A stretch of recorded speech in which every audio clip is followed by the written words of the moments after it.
ہے کہ نیت خراب ہو تو سزا شروع ہو جاتی ہے۔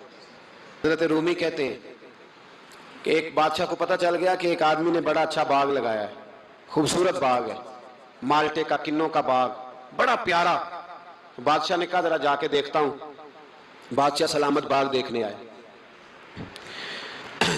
تو اب وہ مزدور آدمی تھا، عام آدمی تھا جس نے باغ لگایا، کسان تھا، اس کو کہا کہ چند کنوں توڑ کے لایا تو بڑے پیارے لگے، ایک دو اور لایا، کھائے، بڑے میٹھے، بڑے پیارے، بڑے توانا، بڑا مزہ آیا۔ تو بادشاہ کے دل میں خیال آیا کہ اس پہ قبضہ نہ کر لوں باغ پہ، تو اس کو کہا کہ اور توڑ کے لا، اور دل میں خیال ہے کہ یار اتنا اچھا باغ ہے، قبضہ کر لیتے ہیں، ہماری حکومتیں قبضہ کر لیتی ہیں کہ کوئی چیز اچھی لگ جائے۔ اب وہ کسان دو تین کنوں توڑ کے لایا، اس نے کھائے تو کھٹے نکلے، ترش تھے۔ کہنے لگا تجھے کیا ہو گیا ہے؟ تو بندہ بڑا صاحب دل تھا، کہنے لگا میں تو ٹھیک ہوں، آپ اپنی نیت سے پوچھیں کہیں خراب تو نہیں ہو گئی۔ تو کنوں میں بھی اس کا اثر آ گیا ہے، اپنی نیتیں بگڑ جائیں نا، نیتیں۔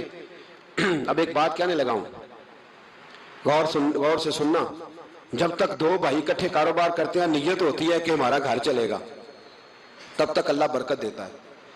اور جب اپنی اپنی جیبیں سمیٹنے لگ جاتے ہیں نا کہ یہ میرا 5,000 ہے، آج میں گیا تھا اگرائی کرنے، یہ میرا 10,000 ہے، آج میں نے محنت زیادہ کی، جب وہ ٹٹولنے لگتے ہیں پھر اس دکان سے بھی برکت اٹھ جاتی ہے، پھر وہاں سے بھی برکت چلی جاتی ہے۔ فَإِنَّ لَهُ مَعِيشَةً ضَنْكَ، فرمایا جب تو میں منہ پھیر لیتا ہے پھر تیری زندگی اللہ تنگ کر دیتا ہے۔